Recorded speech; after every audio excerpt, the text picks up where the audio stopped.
et bienvenue dans Gastronomiquement Vôtre, l'émission qui décortique le contenu de vos assiettes et les coulisses des restaurants. Je suis accompagné du grand, du majestueux, du lyrique, du enjoué, le seul et unique Henri-Alexandre Loté. De quoi tu vas nous parler aujourd'hui ? Aujourd'hui, on va parler un peu de gibier, puisque c'est de saison. On va parler aussi d'un restaurant que j'affectionne beaucoup dans le quartier de l'Eure. Et puis, on va parler d'un petit street food que j'ai découvert au gré de mes pérégrinations et à qui je voulais tirer ma révérence. Et tu vas pousser un petit coup de gueule. Aussi parce qu'il y a une petite chose qui m'agace un peu et je voudrais on va en parler. On va en parler. Et quant à moi, je vais vous présenter la recette du bœuf Wellington et un petit peu son histoire. Et avec nos agriculteurs en colère, je sais pas si tu es au courant, ça gueule un petit peu. Oui, j'ai vu ça. J'ai découvert d'ailleurs qu'il y avait des panneaux qui étaient mis à l'envers. Voilà. Ça a commencé comme ça. Et je me suis dit, tiens, si je vous expliquais ce qui se cache derrière la marque, c'est qui le patron ? Parce que c'est une société qui aide les agriculteurs. Voilà. Mais tout d'abord, toi Henri, on a la chance d'avoir avec nous Morgane. Alors on a Morgane Malka qui est un ami très précieux et qui est un très grand cuisinier qui officie au sein d'un site internet qui s'appelle Renard Gourmet, dans lequel il met à l'honneur des très grandes recettes principalement françaises et italiennes, actuelles, mais surtout du 19e, du 18e, du 17e siècle. C'est un cuisinier de gibier très très émérite. Donc je voulais qu'il nous parle un peu de ce sujet. Alors Morgane, t'es avec nous ? Oui. Bonjour Morgane. Voilà. Bonjour à tous les deux. Voilà. Alors Morgane, est-ce que tu peux, comme je disais à Michel hors antenne, le gibier c'est un domaine qui fait un petit peu peur. Alors déjà c'est associé à la chasse, qui est pas forcément la chose qui a la meilleure presse aujourd'hui. Ensuite on associe ça aussi à des repas interminables avec des sauces très lourdes, des viandes très fortes. Est-ce que tu pourrais nous dire si tu penses à une façon d'appréhender le gibier pour des non-connaisseurs? Quelle viande on pourrait... Mais qui c'est Morgane ? C'est le Renard Gourmet, c'est quoi ? C'est un restaurant ? Alors non, Morgane, le site Renard Gourmet, en fait, il cuisine dans sa très belle demeure dans laquelle j'ai eu la chance d'aller à Verneuil-sur-Avre.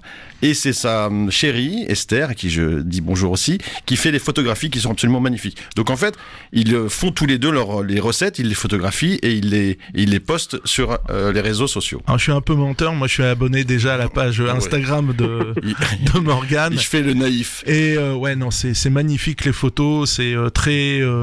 t'as l'impression de voir des natures mortes. Oui, c'est un esprit très, très hollandais. Ouais, voilà, peinture hollandaise. C'est très très beau. Et surtout les recettes sont quand même extrêmement travaillées et très précises. Mais tu m'as interrompu, Michel, j'étais en train de... Mais il faut présenter le bonhomme. Mais non, mais on ne le présente plus, il est connu, je crois que tu es connu jusqu'à Hong Kong maintenant, parce qu'il fait là aussi de la cuisine chinoise merveilleusement bien. Bon, revenons à nos moutons. Alors le gibier, qu'est-ce que tu dirais, Morgane ? Quelle viande d'abord ? Est-ce que c'est plutôt les oiseaux, puisque tu es un grand ornithophage, non pas ornithologue. Les pauvres, ils souffrent beaucoup avec toi. Ils disparaissent les uns après les autres. Mais est-ce que tu conseillerais plutôt les oiseaux ? Est-ce que tu conseillerais plutôt du sanglier ? Enfin, par quoi on pourrait commencer pour un non-initié pour cuisiner du gibier ? On pourrait commencer par tout et n'importe quoi. Déjà, ce qu'on trouve, parce que c'est un des problèmes du gibier, c'est qu'on n'a pas forcément accès à tout ce qui peut exister.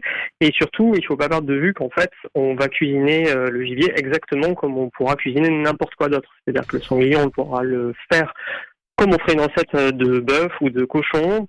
Une poule faisane ou un faisan, on va cuisiner exactement comme un poulet, un canard sauvage comme un canard, donc on pourra faire un canard à l'orange, on pourra faire un tourne-dos de chevreuil, un tourne-dos de biche, on pourra faire un plat, un ragoût en sauce, on pourra faire un tartare de chevreuil, on pourra faire vraiment comme pour n'importe quelle autre viande. Simplement, ce qui va donner, je dirais, un caractère particulier, c'est que déjà, la viande de gibier est une viande maigre, plutôt bonne pour la santé. Donc il faudra rajouter un petit peu plus de gras que ce qu'on le ferait pour une autre viande, pour essayer d'équilibrer un petit peu ça. Et puis pour essayer d'être cohérent, on va souvent associer le gibier avec des produits de la forêt, donc des champignons par exemple, des herbes sauvages, des fruits ou des légumes d'automne, puisque c'est la saison principale de chasse du gibier sur l'automne et sur l'hiver. Mais sinon pour le reste, il suffit de faire exactement comme on a l'habitude de faire d'habitude. Oui, donc il n'y a pas besoin de se dire que il y a une spécificité du gibier pour la cuisine. On peut traiter ça un peu comme tu le dis. C'est très intéressant parce que même moi, j'avoue que j'aurais pas eu l'idée de faire une poule faisane comme tu le dis en rôtissoir ou de manière classique. Moi, j'ai une question. Oui. Est-ce qu'on pratique encore le faisandage ? Parce que moi, c'est ce qui me bloquait sur le gibier souvent. Est-ce qu'on fait Non, meurtrir les viandes il y a comme beaucoup avant?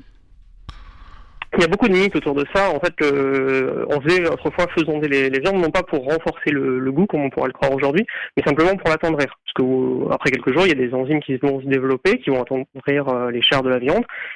La viande ne devient pas forcément plus forte. Il n'y a jamais eu de faisandage qui a été poussé jusqu'à la putréfaction. Ça, c'est vraiment la légende noire du gibier. Les gens n'aiment pas manger des choses pourries, ni aujourd'hui, ni autrefois. Donc voilà, c'est vraiment quelque chose qu'il faut démonter. C'est vrai que quand on laisse mûrir un petit peu un gibier, on va gagner un petit peu en fumée, on va gagner en tendreté. Mais exactement comme quand on fait rassir du bœuf ou quand on le fait maturer, comme on le fait pour une côte de bœuf par exemple. Voilà, il va gagner un petit peu plus d'intérêt. Et une chose que je voulais te poser comme question aussi, Morgane, c'est quand on dit gibier, est-ce que c'est nécessairement sauvage ou est-ce qu'il y a des chevreuils, des sangliers d'élevage? Et est-ce que dans ce cas-là, il y a une différence vraiment notable en termes de goût? Alors oui, il y a plusieurs catégories. Il y a effectivement du gibier qui sera purement sauvage. Ça va être le cas par exemple des oiseaux migrateurs, qui sont des espèces qu'on ne peut pas domestiquer ou très difficilement.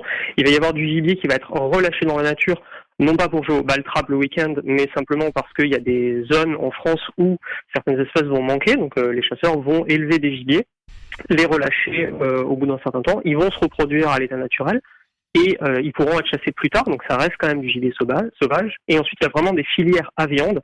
Ça va être le cas pour le daim, par exemple, ou pour le cerf et la biche, dans certains cas, où ce sera du gibier d'élevage et qu'on va consommer vraiment comme on pourrait consommer de l'agneau ou du bœuf.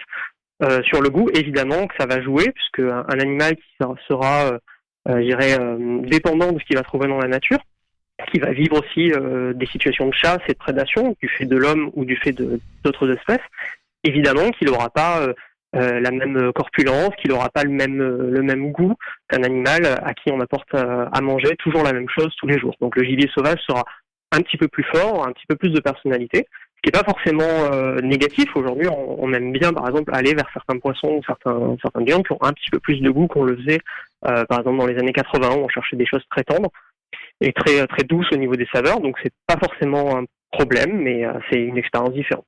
Entendu. Bah écoute, je te remercie. Ah non, moi j'ai encore Michel, plein de questions. Il va encore poser des questions. Je t'ai dit que j'étais pas fan du je croyais qu'on gibier, donc était j'ai plein de pressé. questions, Bon bah du écoute, coup. dis-moi. Et moi j'en ai Encore alors. Bon, attends. Déjà sur le gibier, dans les recettes, moi je sais que Morgane c'est presque un historien de la cuisine, hein, parce qu'il a une rigueur dingue sur les appellations et il va chercher des trucs de fou. Moi je un sais ayatollah presque, hein, quasiment, hein, parce Morgane. que je sais que sur les liaisons de sauce, par exemple, c'est pas un fan de la farine ni de la fécule. Moi, j'ai souvent fait, c'est ma grand-mère qui m'avait appris ça, un petit carré de chocolat pour casser des fois l'acidité du vin ou pour amener un peu de rondeur sur les sauces justement de gibier, genre sur un carré de sanglier. Ouais, voilà. Un coq au vin, enfin voilà, des choses un peu rustiques. Ramener un petit carré de chocolat sur les sauces au vin rouge, justement pour atténuer. T'es pour ou contre? Parce que le chocolat, c'est pas... C'est pas interdit, disons que justement d'un point de vue historique, ça s'est beaucoup fait d'utiliser le chocolat, notamment en Italie, dans des recettes de sanglier par exemple. Après, c'est vrai qu'aujourd'hui, on a des goûts qui nous portent plutôt vers l'acidité, parce que l'acidité, ça amène une certaine digestibilité, ça amène de la fraîcheur, qui peut être bienvenue dans mes plats de gibier. Donc moi, je dirais pour mes goûts personnels, je dirais non. Au contraire, j'ai plutôt tendance à rajouter une petite goutte de vinaigre à la fin quand je fais des sauces pour le gibier ou autre. Mais si on aime bien justement un petit peu plus de douceur, un petit peu plus de rondeur, le chocolat est bienvenu. On peut faire exactement la même chose avec du café qui apportera un petit peu d'amertume, mais qui aura des notes torréfiées et qui peut être sympa. Joli ça. Et j'avais une autre question. Alors, est-ce qu'on trouve tous les gibiers? Parce que j'ai eu dans les mains des fois des beaux livres de cuisine qui datent un petit peu, et j'ai eu connaissance qu'à une époque on mangeait du paon. Et, oui. Ouais. Et maintenant c'est plus possible, j'imagine. Non, c'est totalement interdit, même en élevage pour la viande. J'ai essayé. Je suis curieux, moi. Après, on va trouver différentes catégories, c'est-à-dire des gibiers, effectivement, qui seront disponibles à la vente, que ce soit pour les particuliers ou pour les restaurateurs, et des gibiers qu'on peut chasser, mais qu'on ne peut pas vendre. Par exemple, certains canards sauvages, chez les canards sauvages, on ne peut vendre que le col vert, mais on ne peut pas commercialiser de sarcelles, donc vous n'en trouverez jamais au restaurant. Il faut vraiment avoir un ami chasseur ou aller chasser soi-même pour en avoir. Ouais, ça me rappelle Maïté quand elle mange ces petits oiseaux là, que c'est totalement interdit. Les maintenant. ortolans, on n'a pas le Les droit non ortolans, plus. ouais. Michel, Ouais. c'est pas sympa Mais de parler de ça, c'est le drame qu'on m'explique pourquoi on en sert à l'Elysée alors. Hein. On en servait, je crois, c'est fini. Que tu crois. Ouais, c'est interdit. Non. Bah, merci. Pour manger des ortolans, il faut aller à Chypre ou en Grèce où on peut en manger. Il a quand même les adresses. tu veux faire quelque chose d'interdit, il a quand même les adresses. Et encore une question, parce que je sais que toi, en plus, t'es amoureux des saisons. Tu le disais, là, on est les périodes de gibier, c'est toute l'année ou il y a une saison pour la chasse ou le prélèvement? Alors globalement, ça ouvre mi-septembre, fin septembre, ça dépend des années. Ça ferme un petit peu, à peu près en ce moment, c'est-à-dire mi-janvier. Ensuite, il va y avoir des chasses spécifiques comme le chevreuil d'été, par exemple, qu'on peut chasser sur une partie du printemps, une partie de l'été, qui a un goût très doux justement, qui est assez intéressant. Et puis, il peut y avoir des battues administratives pour réguler les sangliers, qui sont un vrai problème un petit peu partout en Europe aujourd'hui.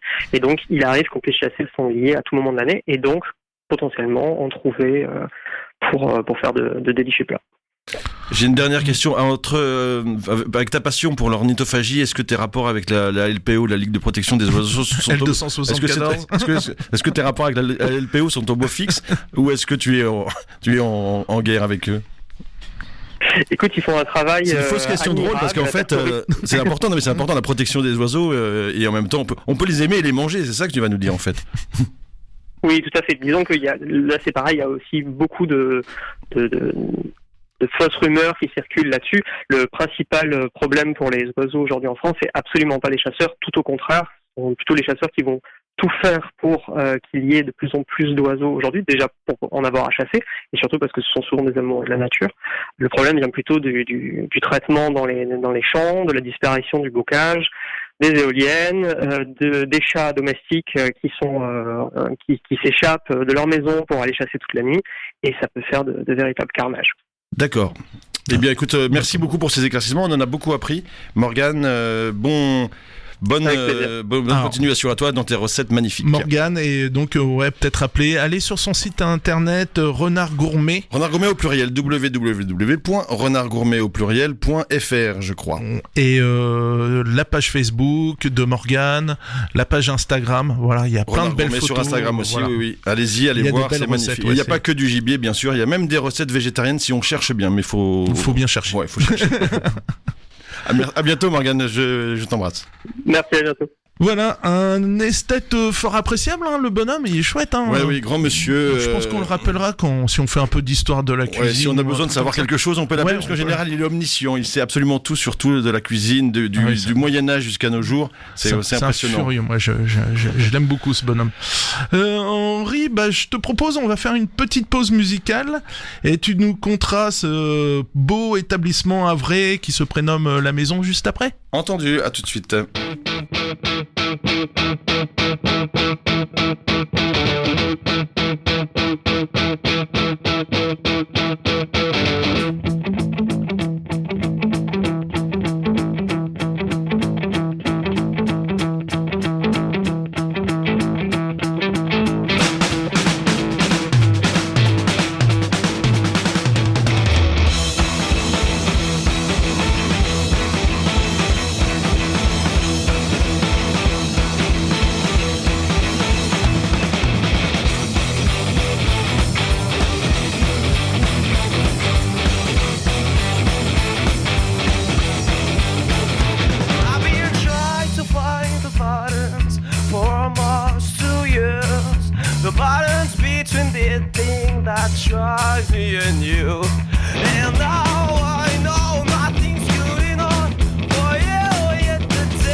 I would have tried in my head to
Voilà, c'était Blow My Mind de Dynamite Shaker sur West Track Radio.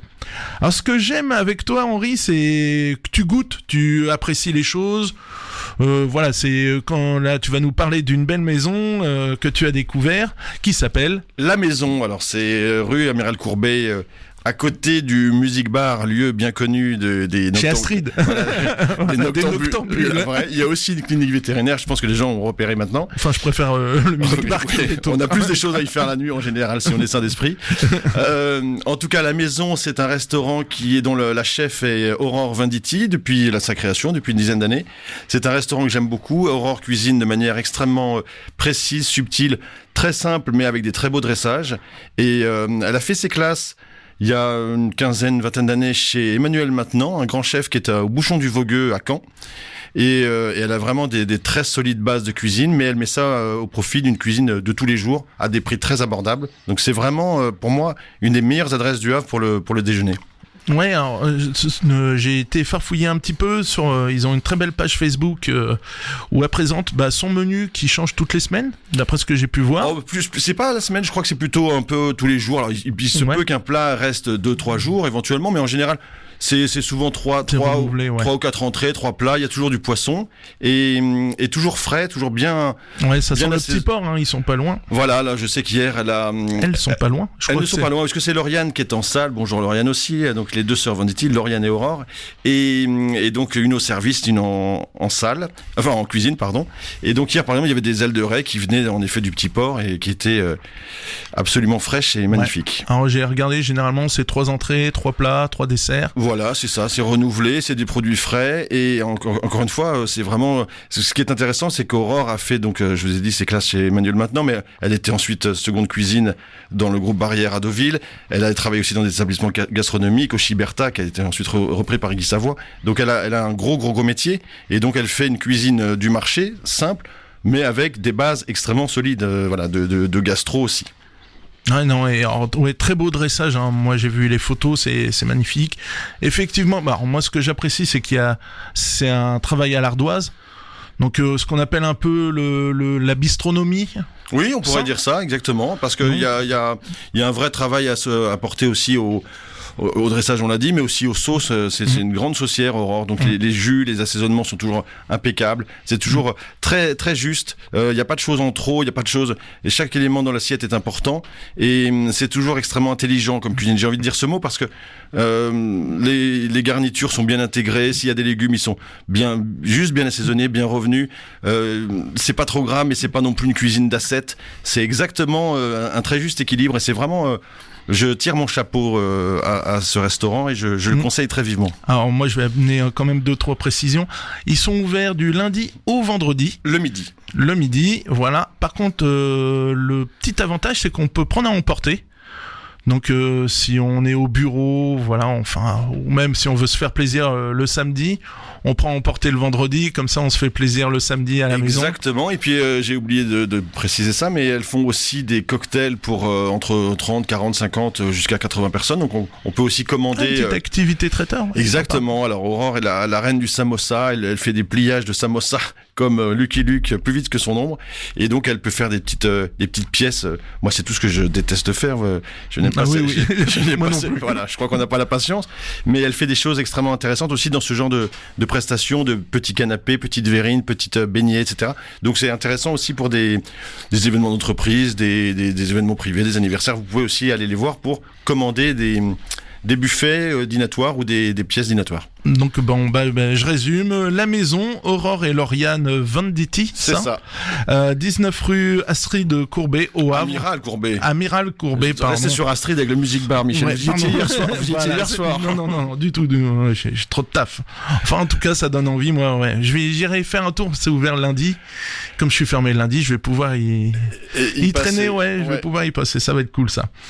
Henri, as-tu constaté comment en ce moment sur les réseaux sociaux, il y a de plus en plus plus, tu sais, t'as des phénomènes de mode. Il y a eu le pâté en croûte l'année dernière, quoi. On voyait plein de photos de pâté en croûte. Et là, j'ai remarqué que depuis 2-3 semaines, c'est le bœuf Wellington qui revient en force. C'est vrai qu'on en voit énormément. Alors, j'ai vu différentes variantes. Pays de Loire, ouais, Bourgogne. Oui, et puis j'ai vu, alors on en fait aussi parfois avec du canard. J'ai vu, enfin, ce principe de mettre une viande dans dans une pâte. T'as Magret des Landes, les producteurs. C'est un regroupement de producteurs qui ont fait leur... voilà, c'est pas bœuf Wellington, c'est canard Wellington Ouais. à leur sauce, quoi. Avec des cèpes, parce on en a parlé un petit peu. Donc, expliquer un petit peu d'abord ce que c'est que le bœuf Wellington. La vraie base, normalement, c'est une pâte feuilletée qui entoure... Ah non, on prend un filet de bœuf qu'on saisit. Autour, on va mettre une duxelle, du foie gras. Je donne vraiment celle de base. Duxelle de champignons, précisez bien. Duxelle de champignons. Et on entoure le tout d'une pâte feuilletée et on enfourne tout ça. Et c'est généralement servi avec une sauce madère, une sauce au Porto. Alors, des hypothèses voudraient que ça soit Wellington serait en fait la déformation du nom filet de bœuf en croûte. Alors j'ai pas trouvé pourquoi. L'hypothèse la plus probable, ça serait un hommage à un général sous Napoléon un général anglais qui s'appelait donc Arthur Wesley de Wellington, et on présume que c'est en hommage à cet homme. On est en 1830, pardon, et parce que son plat préféré était justement le bœuf en croûte avec des truffes. Lui, il avait quand même une certaine classe. Alors, ouais, la recette, je l'ai quasiment donnée. Hein. C'est qu'est-ce qu'on fait d'abord ? On va faire une duxelle de champignons parce que c'est peut-être le plus long. Oui. Alors voilà. ça, on peut faire ça au hachoir. Hein. Souvent, on s'embête avec le couteau, mais dans un blender, des champignons de Paris. Si on a que des champignons de Paris, ça marche. Ouais, on mixe pas trop. Quoi. On mixe pas voilà. trop, on part à coup et il faut obtenir non pas une purée, mais quelque chose de taillé très très fin. Voilà. Donc, si je me rappelle de mémoire, du beurre, on fait sécher un petit peu, on rajoute un petit peu de vin blanc, on peut rajouter de l'échalote. De l'échalote, bien sûr. Voilà. Et on fait réduire et ça va vous faire une sorte de farce légèrement noirâtre, grisâtre. Oui. Le top c'est gris. Hein. Quand c'est noir, c'est qu'on a surcuit généralement. Faut pas en faire un caviar. Voilà. Ça c'est d'un côté, on a notre duxelle. On va prendre un filet de bœuf qu'on va saisir sur tous les côtés. Donc on va être sur une cuisson bleue.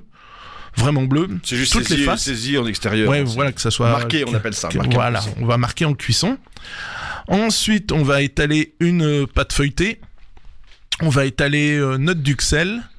Là, c'est à ce moment-là qu'on peut rajouter du foie gras frais. Et ensuite, on pose notre viande. Alors, faut pas se planter sur les assaisonnements, mais c'est bien d'assaisonner chaque partie. Légèrement, séparément, parce qu'après le cumul va faire que.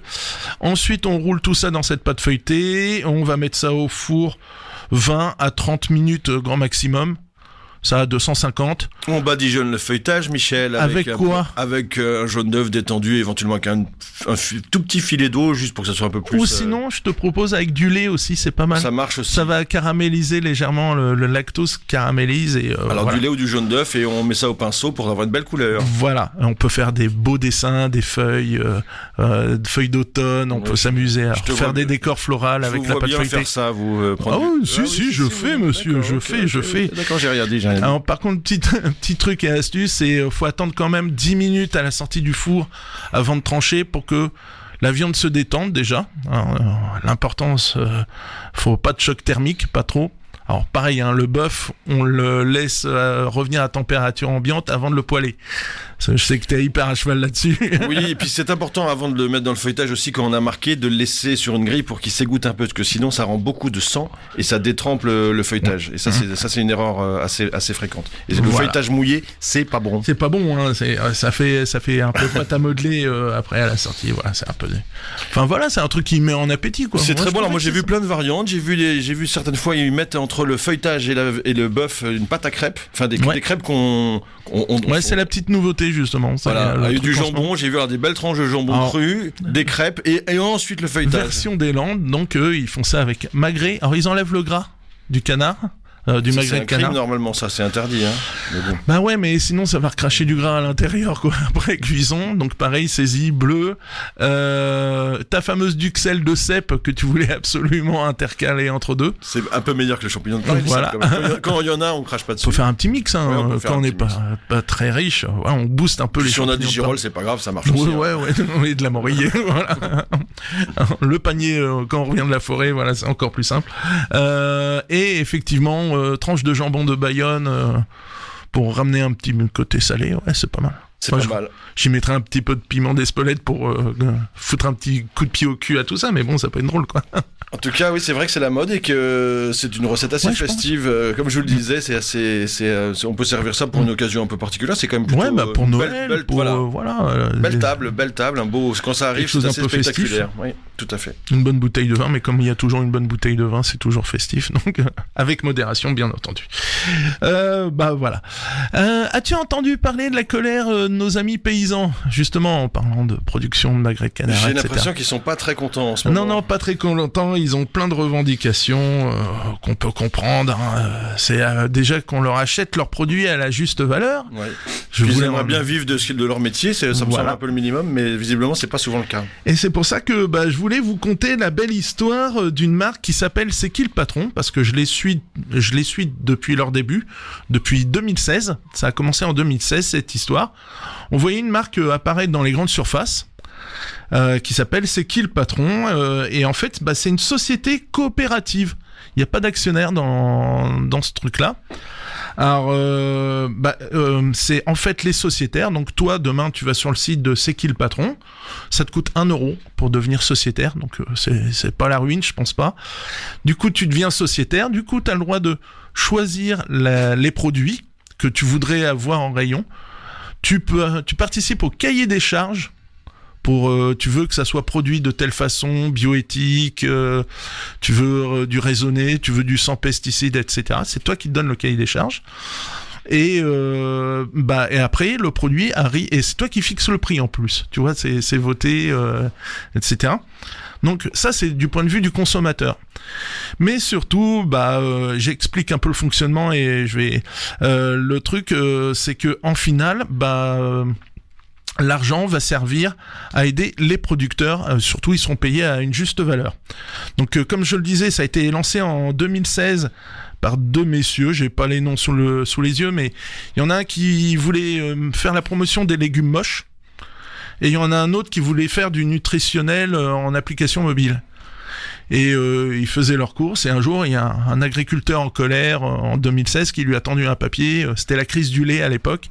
Il dit, ouais, voilà, on en a marre, on vend notre lait à perte. On a plus de coûts de production que le lait nous rapporte.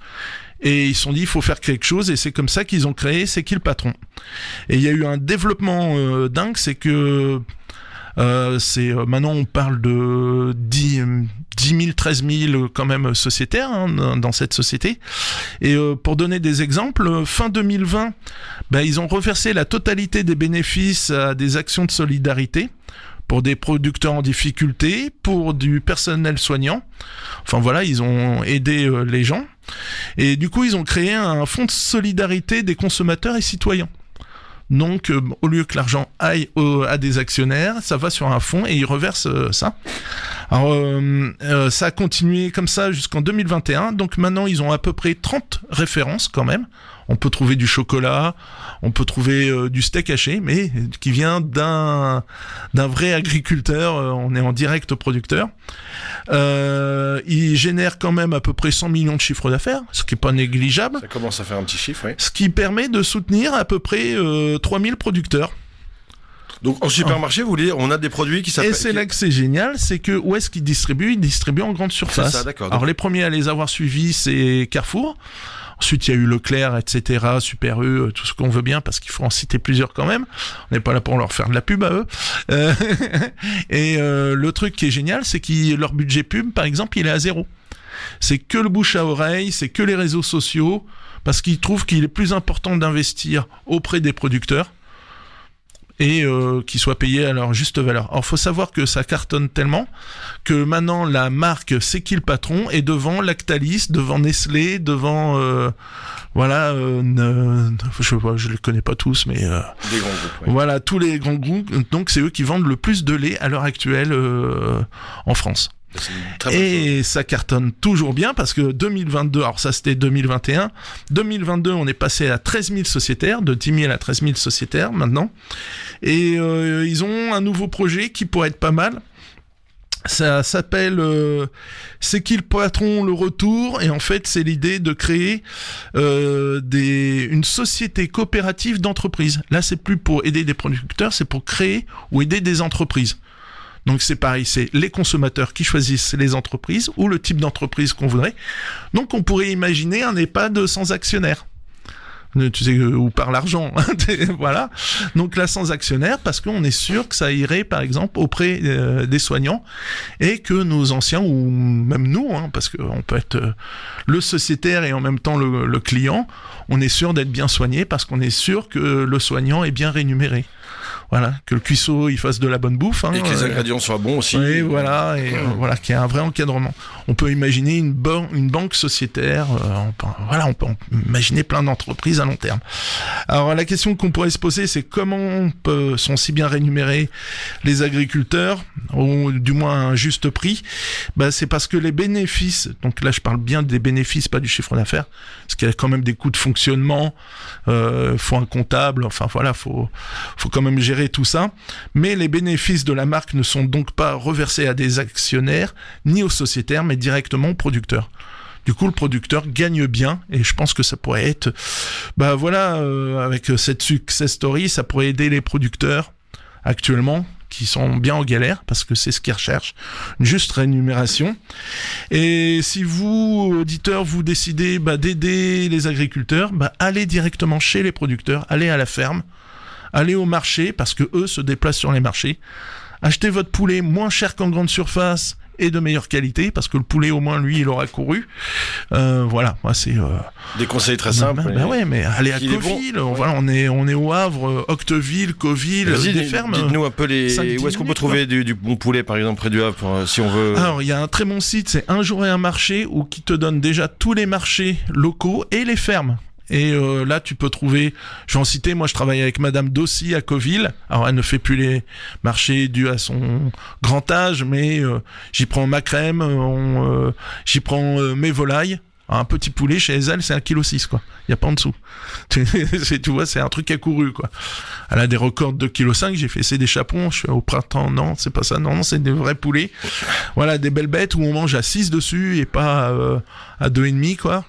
C'est pas des trucs d'1 kilo, là, que tu sais pas quoi en faire. Ou de 700 grammes dans les rôtissoirs, parfois. Ouais, voilà, quand ça a bien desséché, bien déshydraté. Non, voilà, allez chez les producteurs, même Octeville, la cueillette d'Octeville, voilà, il y en a plein où il y a aussi on peut peut-être citer, tu sais, au Havre, là, le local producteur, à côté de l'hôtel Les Gens de Mer, là, où on a des produits qui sont en direct des producteurs aussi. On a les fromages du Valène. Voilà, exactement, l'abbaye. Enfin, on a pas mal de produits qui sont directement locaux et avec une qualité qu'on retrouvera sans doute pas chez nos amis industriels. Voilà, je trouvais que c'était une belle histoire, quoi. C'est qui le patron ? Donc ça c'est pas compliqué. Par contre, vous allez dans une grande surface et si vous voulez participer avec eux, il suffit d'aller sur leur site internet. C'est qui le patron.com ou .fr, j'en sais rien. Voilà. Pour une fois, tiens, non, je sais ce que tu nous as pas raconté. Tu nous as dit que tu allais nous parler d'une petite cabane. Ah oui, qu'est-ce que t'as mangé ? J'ai mangé un fish and chips que j'ai trouvé remarquable, vraiment très très bon, et donc j'ai dit que j'en parlerai brièvement. C'est un camion, alors j'ai plus le nom, mais c'est un nom à coucher dehors. Attendez, il faut que je vous le retrouve. Il a sa carotte. Pour une fois, il va sortir une carotte. Si frites food 2, enfin, je vais m'y perdre. Même la patronne a reconnu que c'était quand même un nom un peu compliqué. Ce qui est important, c'est qu'ils sont du lundi au samedi, le midi, sauf le mardi. Attendez, ça y est, je vous ai pas perdu là. Donc lundi, mercredi, jeudi, vendredi, samedi, 5 jours dans la semaine, au rond-point de Ganneville, là où il y a l'entrée des 8 fermes. Voilà, c'est un camion bleu. Les 8 fermes, très bien aussi, il faut y aller Voilà, aussi. voilà, on n'y pense même pas. Les 8 fermes, c'est très bien En plus, aussi. là, il y a même les viandes bouchères, le veau, le La 8 bœuf. fermes, ça ouvre à partir de mercredi les magasins, il me semble. Donc, et le camion, c'est du lundi au samedi, sauf le Donc mardi. les légumes, du bœuf, du veau, du poulet. Là, on parle des 8 fermes, parce que là, on est en train de faire 2 discussions en même temps, Michel. Ouais, Donc, ouais, vous allez aux j'espère. 8 fermes le mercredi et en même temps, vous mangez un fish and chips au camion bleu. Voilà, c'est ça. C'est très très bon. La sauce tartare est remarquable. Ça a l'air de rien une sauce tartare, mais il faut savoir la faire. Elle était parfaite. Et vraiment très très bon fish and chips. Ils font cabillaud, le classique, c'est ce que j'ai pris évidemment. Mais il y a aussi calamar et crevettes. Il y a même des petits samosas végétariens pour nos amis végétariens. Et puis pour les enfants qui n'aiment pas le poisson, des nuggets de poulet qui font aussi maison. Donc vraiment un beau camion. On aura peut-être l'occasion d'en reparler dans une émission spécialement sur la street food. Mais je conseille à Ganneville, à l'entrée de 8 fermes, le camion bleu, le fish and chips. Allez-y, c'est très bon. Voilà, il faut lui dire, il faut appeler ça le camion bleu. Oui. Parce que comme ça, on repère tout de suite le truc. Donc, ouais, bon, belle adresse. Et je vais rebondir parce que tu disais fish and chips, justement, c'est une appellation. Tu as eu un petit coup de gueule. Mais c'est de la merde! Un petit coup de gueule, mon Henri. Peut-être pas un coup de gueule, mais en tout cas, je suis un peu agacé de voir que souvent, il y a des appellations qui sont vraiment un peu fantaisistes. On appelle carpaccio à la taille, ou bavette taille, ou je ne sais quoi d'autre. Dès qu'on met un peu de sauce soja, 3 pluches de coriandre, et puis de cacahuètes, et encore, il y a un jus de citron vert, on dit thaïlandais. Parfois même de la sauce d'huître qui n'a rien à voir avec la cuisine thaïlandaise. On appelle à l'italienne, on fait un tartare de bœuf à l'italienne, un peu de parmesan et un peu de tomate confite, ça devient à l'italienne. Enfin, je trouve qu'on a tendance à traiter un peu par-dessus la jambe les appellations, et que ça serait bien d'être un peu plus respectueux pour nos amis qui ont des grandes cuisines, que ce soit les Thaïlandais, les Italiens, les Japonais, les Anglais, que sais-je, mais en tout cas on va donner un exemple. Il y avait un intrus dans ce que j'ai dit dans les grandes cuisines, vous avez repéré, oui. On va donner quand même un exemple. Si on parle par exemple pour toi d'un bœuf bourguignon. Bah, Voilà, je vais dans un restaurant, c'est marqué bœuf bourguignon. Tu t'attends à quoi, toi? Un bœuf bourguignon, si j'ai bien, vous me prenez en traite parce que normalement c'est ce qu'on appelle, c'est dans l'escoffier. Je pense que c'est champignons, ça c'est sûr. Vin de Bourgogne, c'est évident. Déjà ça, vin de Bourgogne, parce que le nombre de mecs qui te font ça avec autre chose. Ah bah oui, avec du vin de Cambière. Alors, très honnêtement, ça ne va pas changer énormément de choses sur le plan on peut très bien faire un pseudo bourguignon avec des côtes du Rhône. C'est pas la question. Mais c'est plus un bourguignon. Mais on devrait l'appeler façon bourguignonne. Voilà, façon bourguignonne. Sinon, c'est façon vraiment vigneronne, ou je sais pas, un truc comme ça. Oui, bien sûr. Alors, en tout cas, c'est bien que les appellations correspondent à. Et alors Parce que pour moi, déjà, tu mets à macérer la veille quand c'est un bœuf bourguignon. Oui, c'est bien déjà sûr. Tu mets à macérer la veille avec tes carottes, tes oignons, ton bouquet garni. Il faut des champignons, du lard et des carottes, ouais. C'est sûr. Voilà. Ça vient en garniture. Mais tu fais mariner ta viande la veille. Le lendemain, tu démarres la cuisson directement dans la marinade. Vous n'allez pas nous redonner la recette du bourguignon, bah, quand si, même, Michel. Même, ça, il est reparti. Et, voilà. Après, c'est effectivement les champignons, le lard et les petits oignons grelots glacés. Exactement, glacés à brun. Voilà. Oui, donc voilà. Donc les appellations, c'est bien quand on dit thaïlandais à la thaïlandaise, qu'on fasse pas simplement n'importe quoi. Ouais, quand on dit de la sauce soja. Voilà, exactement. Et que si pourquoi pas, j'ai rien contre, on travaille un tartare de bœuf à la thaïlandaise, mais dans ce cas-là, il faut travailler un petit peu, il faut mettre peut-être du galanga, des cacahuètes pilées, de la menthe et de la coriandre, les deux en même temps. Voilà, des choses qui rappellent vraiment la cuisine dont on parle. Mais ça date pas d'hier, cette histoire d'appellation. Les champignons à la grecque, par exemple, vous trouverez jamais, vous me disiez les champignons à la grecque, c'est pas grec les champignons à la grecque. Et il y a même dans l'Escoffier, qui est quand même pour les cuisiniers la Bible, la référence culinaire, le guide d'Auguste Escoffier.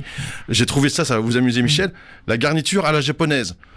Alors j'ai regardé, c'est pour les pièces de boucherie. Alors tout ce qui est, si on prend des croustades de crônes liées au velouté, alors faut aller chercher loin. Déjà faut trouver des crônes et on les saisit. C'est plus la saison. On en fait des croustades et on les lie avec le velouté de crône. Et à côté on met des petites pommes de terre, je crois soufflées. Et ça s'appelle à la japonaise. Je peux vous garantir qu'aucun japonais n'a jamais vu de croustade de crône, mais le grand maître Auguste Escoffier appelait ça garniture japonaise. Donc c'était déjà complètement fantaisiste. Donc c'est un coup de gueule. C'est comme la sauce hollandaise. Je suis pas sûr qu'elle vienne de Hollande. Ou la crème anglaise, ou. Oui, voilà. Mais oui, sur ces appellations, j'espère, parce qu'il y a une loi qui va débarquer sur le fait maison. Et j'espère qu'ils feront un petit peu la chasse aux appellations, qu'on soit cohérent.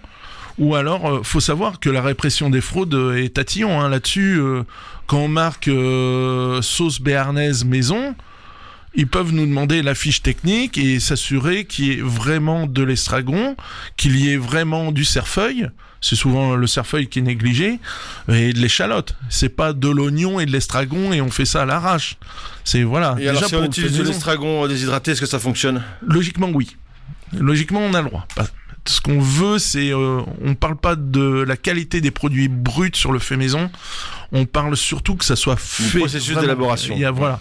C'est pas juste, j'ouvre un seau, je rajoute un ingrédient dedans et voilà, c'est fait maison. Non, c'est pas ça. C'est voilà, c'est un peu plus. Après, on peut jouer sur les mots, par rapport à ces appellations. Façon, moi, ça m'arrive de le faire.